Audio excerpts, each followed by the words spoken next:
Welcome to Politics Nation. I'm Al Sharpton. Tonight's lead, Governor Romney breaks his silence on taxes. He's been under fire for months for refusing to release more than 2 years. The pressure has been building from both sides, from the press and from Harry Reid. And today, speaking to reporters in South Carolina at an impromptu news conference, he went there. Given the challenges that America faces, 23 million people out of work, Iran about to become nuclear, 1 out of 6 Americans in poverty, the fascination with taxes I paid I find to be very small-minded compared to the broad issues that we face. But I did go back and look at my taxes, and over the past 10 years, I never paid less than 13%. I think the most recent year is 13.6 or something like that. So I've paid taxes every single year. Harry Reid's charge is totally false, but every year I've paid at least 13%. And if you add in addition the amount that goes to charity, well, the number gets well above 20%. This is a big development, but we won't be seeing any more releases. In an interview that aired tonight on NBC's Rock Center, Ann Romney said there'll be no more tax returns. The more we release, the more we get attacked. The more we get questioned, the more we get pushed. And so we have done what's legally required, and there's going to be no more tax releases. And Senator Harry Reid's camp responded today telling BuzzFeed, quote, "We'll believe it when we see it." Until Mitt Romney releases his tax returns, Americans will continue to wonder what he is hiding. So how will all this play out? Joining me now is MSNBC political analyst Richard Wolffe. He's the author of Revival, The Struggle for Survival Inside the Obama White House, and Rebecca Wilkins, senior counsel for Citizens for Tax Justice. Thanks to you both for being here tonight. Thanks, Reverend. Richard, let me start with you. What do you make of this big announcement today? Well, he knows how to drag this out, right? He's making this so much more painful than it needs to be. If indeed he has nothing to hide and that he's been paying taxes at a respectable, albeit low rate for the last 10 years, then he should put those tax returns out there. But the cost politically to him, it is considerable. It looks like he's still hiding something. It looks like he's doing it from a position of privilege. I know something, you don't need to know it. And by the way, he's wasting his wife's political capital. She, as the candidate spouse, shouldn't be talking in this way about this kind of subject. She should be reaching out to voters that her husband cannot reach. So honestly, politically, it's a waste, and it's head-puzzlingly, scratchingly awkward and curious as to why they're doing this. Awkward and curious, head-scratching.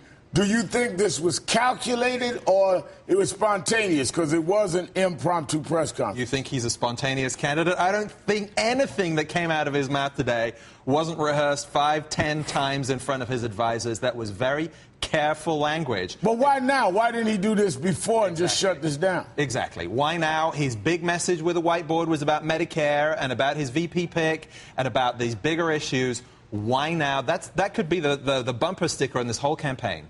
Let me go to you, Rebecca. He says he paid at least 13% in taxes over the past 10 years.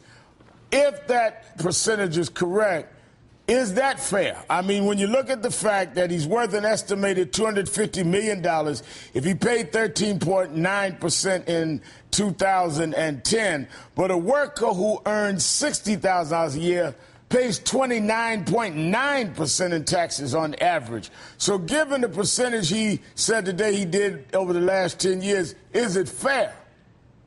It's not fair, Reverend Al, and it's a perfect illustration of what's wrong with our tax system. The primary reason that Romney's paying such a low rate is that most of his income is from capital gains and dividends. And we tax income from wealth at a much lower rate than we tax income from work. If you work for a living, you're going to pay about twice as much federal income tax as somebody with the same amount of income from wealth. And it doesn't matter how much you make, whether it's $60,000 or $60 million. million, you'll pay twice as much federal income tax if your income is from work. And then you'll pay payroll taxes on top of that. So when he says he's paid over 13%, does that mean that there could be other income that was not taxable, like these offshore allegations, or the fact that we know he did have offshore companies? I mean, what does that, could there be a way around this with various tax shelters and other things that really don't reveal totally what the income and what was taxed and what was not? Well, there's a lot of types of income that aren't taxable that don't show up on your income tax returns. Income earned by an individual retirement account, for one. And we know from his financial disclosure forms that his IRA has at least $20 million and maybe as much as $102 million in it. And all of the earnings on that is not being taxed. I've also noted when he talks about it, he doesn't say federal income taxes. He says he paid taxes of 13%. Is he throwing in sales taxes and property taxes and all other kinds of taxes? Is he including his state income taxes? Because Massachusetts has about a 5% tax rate. So I think the language that he's using is intentionally vague. And again, I agree with Richard that we really won't know until he shows us the tax returns. Where does this go politically, Richard? I mean, it's been back and forth, back and forth.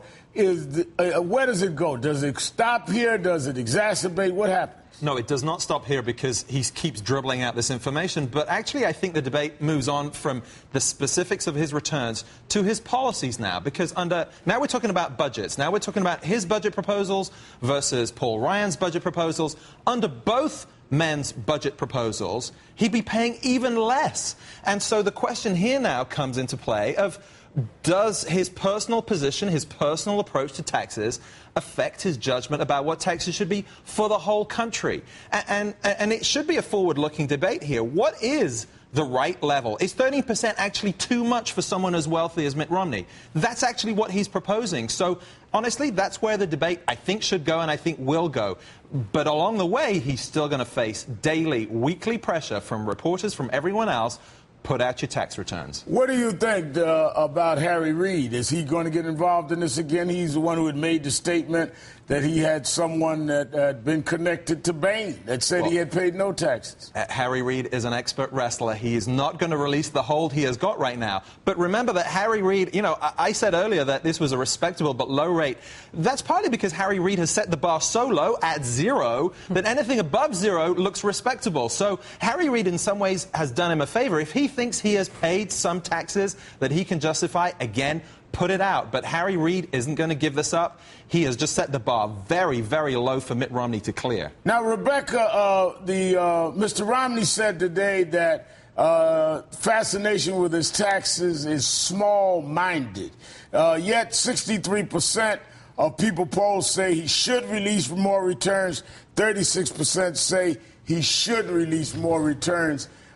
Is it small-minded if you're dealing with tax policy and you're, in fact, stating things that would affect people's taxes in terms of the percentage, and you yourself may be paying what many would say is a low percentage? I don't think it's small-minded at all. I mean, it does implicate what his decisions would be in terms of where our tax policy goes.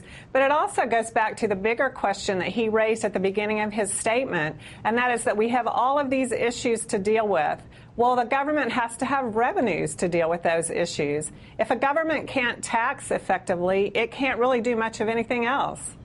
Now, Richard, in this back and forth on taxes, this is more about the percentage and the rate that Americans are going to be taxed, and the rate that he and Mr. Ryan are proposing, more than dollar figures. I don't think this is about begrudging his wealth or trying to find out numbers. This is about a question of fairness. Right. Well, I think, yes, absolutely. Fairness is a big part of this.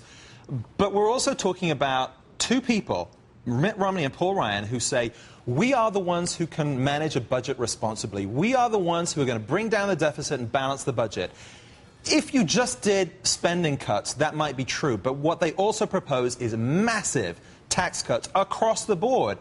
if you're serious about balancing the budget, you cannot do both in any reasonable time frame. That's why it takes Paul Ryan 3 decades to balance the budget. If you or I would say, I'm serious about balancing a budget, it's just going to take me 30 years to do it, everyone would laugh. And so that's the question here. If you think that tax cuts are the most important thing, right, even tax cuts for people like Mitt Romney, how can you go out and sell yourself as being fiscally responsible, someone who cares passionately about getting the budget together? It's a very hard thing to put together. Richard Wolffe and Rebecca Wilkins, thank you both for your time tonight. Thank you. Thanks. Ahead, the other big news out of Mr. Romney's press conference today.